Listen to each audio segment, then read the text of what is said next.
Assalamualaikum warahmatullahi wabarakatuh. Selamat pagi dan salam sejahtera untuk kita semua. Saya Sukri dari BPSDM Aceh akan menyampaikan melalui video ini yaitu strategi pembelajaran pelatihan dasar CPNS Agenda 2.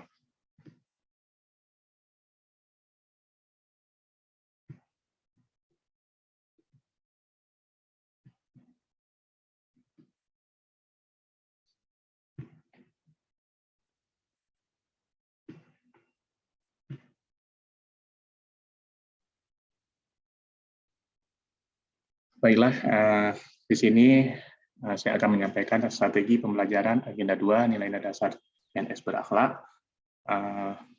Ini merupakan bagian dari penugasan workshop penyamaan persepsi pelatihan dasar CPNS Angkatan 15 P3K Bangkom ASN LAN tanggal 2 Juni 2022. Saya adalah Syukri dari BPSDM Aceh sebagai analis kepegawaian muda dan sebagai peserta pada pelatihan workshop Angkatan 15 ini. Baiklah, pertama sekali kita lihat ada 3 metode penyelenggaraan pelatihan dasar CPNS, yaitu secara klasikal, secara blended learning, dan distance learning. Di sini saya akan lebih fokus ke dasar CPNS blended learning, yaitu pada tahapan pertama, mobile learning. Di sini pembelajaran mandiri dikelola oleh LAN, 48 jam pelajaran selama 16 hari masing-masing. Setiap mata pelatihan terdapat 3 jam pembelajaran. Pada tahapan kedua yaitu distance learning, terdiri dari pembelajaran secara daring dan evaluasi di tempat kerja, dikelola oleh LAN dan Lemdik, terintegrasi dalam Smart Bangkom. Pada tahapan ketiga yaitu pembelajaran klasikal diselenggarakan di lembaga pendidikan selama 6 hari pelatihan sejumlah 62 jam pelajaran. Dan yang terakhir yaitu penguatan kompetensi teknis bidang tugas dari instansi asal peserta. Pada jadwal agenda pelatihan, di sini ada pembelajaran secara asinkronus, yaitu pada tahapan pertama MOC, agenda 2 nilai dasar ASN, terdapat 7 nilai dasar, dan tiap-tiap nilai dasar ini terdapat 3 jam pelajaran. Total dari masing-masing semua nilai dasar ASN ini yaitu 21 jam pelajaran. Kemudian ada tahapan kedua yaitu tahapan e-learning. Di sini pada agenda 2 nilai dasar ASN terdapat 34 jam pelajaran secara asinkronus. Masing-masing terdiri dari kompetensi pelayanan 6 jam pelajaran, akuntabel dan pelajaran, kompeten, harmonis, loyal, dan adaptif masing-masing 4 jam pelajaran, dan terakhir kolaboratif 6 jam pelajaran. Ditambah dengan pembelajaran secara sinkronus sebanyak 5 jam pelajaran, totalnya menjadi 39 jam pelajaran. Kemudian pada tahapan ketiga yaitu secara klasikal, di sini terdapat 9 jam pelajaran untuk pembelajaran agenda 2 nilai dasar PNS. Baiklah, selanjutnya kita akan melihat desain pembelajaran untuk tahapan 2 e-learning. Di sini secara sinkronus akan dilakukan pada hari ke-4 dan ke-7. Pada hari ke-4 dengan 2 jam pembelajaran, kegiatan yang pertama sekali yaitu perkenalan antar peserta dengan peserta dan antar peserta. Dilanjutkan dengan menjelaskan tujuan pertemuan agenda 2 dan ragam aktivitas pembelajaran. Kemudian terdapat berdiskusi, overview, dan substansi agenda 2 dengan peserta terkait pemahaman mereka tentang berakhlak yang mereka dapatkan dari bacaan modul maupun pengalaman selama tahapan pertama MOC. Dilanjutkan dengan menjelaskan penugasan yang akan dikerjakan selama agenda 2. Sedangkan pada hari ke-7, selama 3 jam pelajaran, kegiatannya akan diisi dengan bina suasana icebreaker. Di sana akan membentukkan diri untuk membentuk sebuah tim dan pencairan suasana yel-yel dan sebagainya. Kemudian ada juga pemaparan tokoh panutan kelompok dari hasil analisis kasus.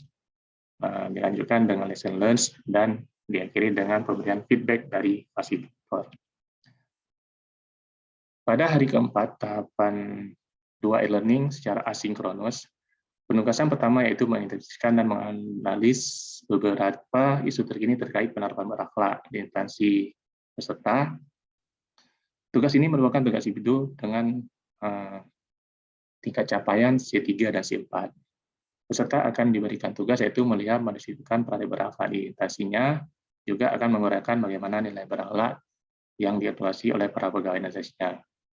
Juga menentukan apakah nilai tersebut sudah maksimal disertai dengan argumentasi, konsep, teori, dan ilustrasi yang dipelajari.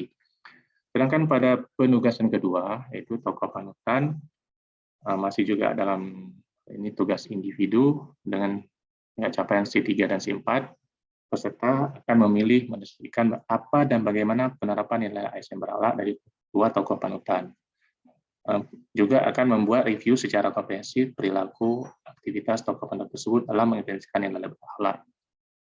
Penugasan yang ketiga yaitu membuat learning journal. Di sini akan menciptakan kembali pengalaman pembelajaran baik pada saat sinkronus maupun asinkronus. Untuk hari kelima, masih dalam pembelajaran secara asinkronus, di sini penugasan pertama yaitu penerapan berakhlak. Peserta diberi tugas mengevaluasi dan membandingkan untuk kemudian menentukan praktik berakhlak pilihan dalam sebuah instansi pemerintah. Tugas ini merupakan tugas kelompok dengan tingkat capaian C3, C4, dan C5. Kemudian merangkum praktik berakhlak pilihan dalam bentuk infografis. Penugasan kedua yaitu tokoh panutan, masih tugas kelompok dengan tingkat capaian C3, C4, dan C5. Peserta akan diberi tugas mengevaluasi dan membandingkan untuk kemudian menentukan tokoh panutan pilihan kelompok. Menentukan tokoh panutan pilihan kelompok dan mendeskripsikan nilai-nilai ASN berakhlak yang telah ditetapkan. Siapa, apa nilainya, dan bagaimana penampakannya. Dibuat dalam bentuk kompilasi video. Dan ini akan dipresentasikan pada sesi sinkronus pada hari ke-7. Kemudian penugasan ketiga yaitu membuat learning journal, yaitu pengalaman pembelajaran selama asinkronus pada hari ke-5. Nah, dilanjutkan pada hari ke-6, yaitu dengan masih secara asinkronus dengan penugasan pertama, personalizing values. Ini merupakan tugas individu dengan tingkat capaian C3, C4, C5, dan C6. Peserta dipersilakan untuk merancang upaya membangun budaya berakhlak dalam pelaksanaan tugas sehari-hari sebagai seorang ASN. Kemudian penugasan kedua, breaking limitation, tugas individu dengan tingkat capaian C3, C4, C5, dan C6. Peserta dipersilakan untuk mengidentifikasikan potensi penghambat dan cara mengatasinya, seperti bagaimana membangun budaya berakhlak dalam melaksanakan tugas sehari-hari sebagai seorang ASN. Tugas dikumpul dalam bentuk video review, video di-upload ke YouTube durasi 4 sampai dengan 5 menit. Kemudian pada penugasan ketiga yaitu membuat learning journal dan di sini menciptakan kembali pengalaman pelajaran pada hari ke-6 secara asinkronus. Dilanjutkan dengan hari ke-7 masih secara asinkronus, sedangkan satu sesi lagi yaitu sesi sinkronus sudah dijelaskan sebelumnya, yaitu penugasan ini yaitu pertama sekali yaitu promoting the culture. Tugas ini merupakan tugas kelompok dengan tingkat capaian C3, C4, C5, dan C6. Peserta dipersilakan mendiskusikan dan memilih upaya membangun budaya berakhlak dalam melaksanakan tugas sehari sebagai seorang ASN. Peserta juga akan membuat video talk show kolaboratif dengan tema membangun budaya berakhlak. Skenario dapat menggunakan pendekatan 6 thinking heads, durasinya selama 30-40 menit. Video diupload ke YouTube. Kemudian penugasan kedua membuat learning journal dan menceritakan kembali pembelajaran pada hari ke-7 baik pada saat sinkronus maupun asinkronus. Pada tahapan ketiga, yaitu tahapan klasikal, di sini terdapat dua kelas, yaitu kelas besar dan kelas kecil. Pada kelas besar, akan diberikan tugas, yaitu menyampaikan outline, aturan main, tujuan pembelajaran AIDA 2, tingkat pemahaman peserta, dilanjutkan dengan susana, icebreaker, dan membagi kelompok. Kemudian refleksi berakhlak. Pemutaran video promosi interaksi terdapat 4 video yang dibuat pada saat tahapan 2 e-learning. Dilanjutkan dengan pengamatan berakhlak pada lingkungan dan kelompok. Dan penyusunan hasil pengamatan serta feedback dari fasilitator. Sedangkan untuk kelas kecil, ini akan dilakukan review pengalaman berkesan penerapan berakhlak saat pelaksanaan aktuasi di tempat kerja. Dilanjutkan dengan membuat ikrar, janji, atau selanjutnya tentang pelaksanaan berakhlak di masa depan. Dan diakhiri dengan wrap up. Demikian selesai. Demikianlah yang dapat saya sampaikan. Terima kasih atas perhatiannya. Assalamualaikum warahmatullahi wabarakatuh.